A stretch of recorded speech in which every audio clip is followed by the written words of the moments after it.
அதாவது தமிழக வெற்றி கழகம் ஆட்சி அமைக்கும்போது, அவங்க தேர்தலுக்கு முன்னால பல்வேறு வாக்குறுதிகள குடுத்தாங்க.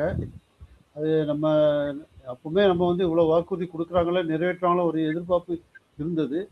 ஆனா, இந்த பட்ஜெட்ட பொறுத்தவரை நம்ம 2 விஷயத்த கவனத்துல வைக்கணும். இது திமுக அரசு ஓட்டானா கொண்டு மாரி ஒரு பட்ஜெட் தாக்கல் பண்ணி பாதி வருஷம் போயிட்டு. ஆனா, இதனால இன்னும் பாதி வருஷம் தான் இருக்குது. அதனால இந்த ஆட்சி முழுமையாக வரி வருவாய் எதிர்பார்க்குற அளவுக்கு திட்டம் தீட்ட முடியாத சூழ்நிலையில இந்த பட்ஜெட்டை தாக்கல் பண்ணியிருக்கிறாங்க. அவங்க அறிவித்த திட்டங்களும் 1, 2 சின்ன சின்ன திட்டங்கள் தான் இந்த அதாவது தாய்மாமன் சீரு அந்த மாதிரி சின்ன சின்ன திட்டங்கள வந்து அவங்க வந்து சொல்லி அதுக்காக நிதியும் குடுத்துருக்காங்க. கொஞ்சம் கொஞ்சம் நிதி குடுத்து அறிவிச்சிருக்காங்க. மற்றபடி இந்த பட்ஜெட்ட ஓவராலா பார்க்கும்போது, அவங்க வந்து நம்ம அடுத்த வருஷத்துல இருந்து தான் அவங்களுடைய உண்மையான பட்ஜெட். அவங்களுடைய முழுமையான அவங்களோட திட்டங்களுக்கு ஏற்ப இந்த பட்ஜெட் வடிவமைக்க முடியுங்கிற நிலைமை தான் இந்த பட்ஜெட்டுடைய தாக்கம் தெரியுது. ஏன்னா, பல திட்டங்கள் வந்து பெயர்கள்லாம் அழகா கிட்டத்தட்ட இந்த பட்ஜெட் மொத்த பட்ஜெட்டுக்கே வெற்றி பட்ஜெட்டுன்னு பேர் வச்சிடலாம். அந்த அளவுக்கு எந்த ஒவ்வொரு திட்டத்துக்கும் வெற்றி வெற்றின்னு வச்சிருக்காங்க. அவங்க கட்சி பேரு அந்த எல்லாம் வர்றதெல்லாம். இது ஒவ்வொரு ஆட்சி நம்மலாம் 10, 50 வருஷமா என்ன பேரு இப்ப இது அண்ணா பேரு, கலைஞர் பேரு, ஜெயலலிதா பேரு, எம்ஜிஆர் பேரா பார்த்த திட்டங்களுக்கெல்லாம் இப்போ தான் மாத்தி எல்லாம் வெற்றி வெற்றி அப்படின்னு பேர் வர புது ஆட்சினால வந்திருக்கு. அந்த மாதிரி திட்டம் வந்திருக்கு. மற்றபடி அவரு வருவாய் பற்றாக்குறை, இந்த வரி பற்றாக்குறை, வரி வருவாய் பற்றாக்குறை இதெல்லாம் பண்றதுக்கு போல்ட் டிசிஷன் எடுக்கணும். அந்த மாதிரி எடுக்கிறதுக்கு வாய்ப்பு அவங்களுக்கு இதில் இல்லை. இப்போதைக்கு இன்னைக்கு அறிவிப்பு வரைக்கும் இந்த மாதிரி தெரியல எனக்கு.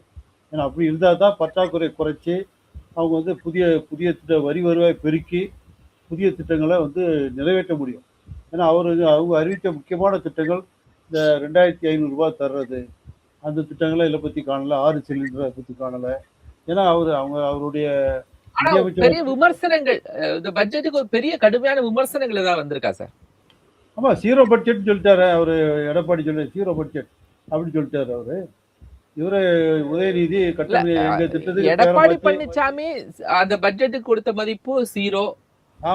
எதிர்கட்சி தலைவர். ஆனா பிரேமலதா விஜயகாந்த் கேட்கும் போதோ இல்ல மற்ற தலைவர்கள்ட்ட கேட்கும் போதோ திமுக கூட்டணியில் இருக்கக்கூடிய தலைவர்கிட்ட கேட்கும் போதே 0ன்னு சொல்லலையே. அவங்க சொல்லல. பட் எதிர்கட்சி தலைவர் எடப்பாடி சொன்னதுதான் நான் சொல்றேன். உதயநிதியை பொறுத்தவரை எங்களுடைய திட்டங்களை மாற்றி வச்சிருக்காரு. இதுல இன்னொரு முக்கியமான அதிமுகவுடைய திட்டங்களுடைய தொடர்ச்சின்னு எடப்பாடி பழனிசாமி சொல்றாரு, ஆடு கொடுக்கிற திட்டம். ஆனா எடப்பாடி பழனிசாமியுடைய ரெஜிம் நடக்கும் போது அவங்க ஆடு கொடுக்கல. ஆமா, அவங்க கொடுக்கல. தாலிக்கான தங்கத்தை நிறுத்தி வச்சிருக்காங்க. அதாவது ஆடு வளர்ப்பு வந்து ஜெயலலிதா ஆட்சியில ஸ்பெஷலா கொடுத்து அதை ப்ரொபோஸ் பண்ணி பெரிய அளவுல பரவலா பண்ணாங்க. மற்றபடி நம்ம கூட்டுறவு சங்கத்துல ஆடு வளர்க்குறதுன்னு ஒரு கடன் கொடுக்குறாங்க. அதைத்தான் அவர் இப்போ அறிவிச்சு இவர் இப்போ அதுக்கு ஒரு பேரு வெற்றி ஆடு வளர்ப்பு பெண்கள் ஆடு வளர்ப்புக்கு மாற்றிருக்காரு. முதல்ல ஆடு வளர்ப்புங்கிறது கடன் உதவி வந்து நம்ம தமிழக கூட்டுறவு சங்கங்களை தொடர்ந்து தேசியமயக்கப்பட்ட வங்கிகள்லாம் கொடுக்குறாங்க. ஆனால் ஜெயலலிதா வந்து அதுக்கு ஒரு மானியம் கொடுத்து அதை ஒரு பெரிய பண்ணாங்க. அதை அவரே தொடராக விட்டுட்டாரு. இன்னைக்கு இவரு அது எப்படி கொடுக்க அந்த நிறைவேற்ற போகலான்னு தெரியல பொதுவாக. ஆனால் அந்த வீடு கட்டும் திட்டம், கலைஞர் வீடு கட்டும் திட்டம் பேரை மாற்றினா கூட அதனுடைய தொகையை வந்து அதிகரிச்சிருக்காங்க. 3,000 லட்சம் இருந்தது 5 லட்சமாக ஆக்கியிருக்காங்க. அதே மருத்துவ காப்பீடு வந்து இப்போலாம் 5 லட்சங்கிறது எந்த நோய்க்கும் காணாது. ஆனால் இவங்க அதை 5, 10, 15 வரைக்கும் அந்த ஸ்லாப்லாம் உயர்த்திருக்காங்க. இது மாதிரி முதியோர்களுக்கு வந்து அவங்க வீட்டுக்கு வர முடியாததுனால அவங்க வந்து தமிழ்நாடுக்குள்ள ஒரு 1000 நடமாடும் முதியோர் மருத்துவ சேவை மையங்கள் மாதிரி வாகனங்கள் மாதிரி அறிவிச்சிருக்காரு. அது அந்த பிறகு ஓய்வு இல்லங்கள் அந்த மாதிரிலாம் கொஞ்சம் புதுசாக பண்ணியிருக்காங்க. இதெல்லாம் பொதுவாக சின்ன சின்ன திட்டங்களை அறிவிச்சிட்டாங்க ஒழிய மேஜராக ஒரு பெரிய பாலிசி டிசிஷன் எடுக்கிறாங்களா அப்படின்னா நம்ம எதிர்பார்த்தோம்.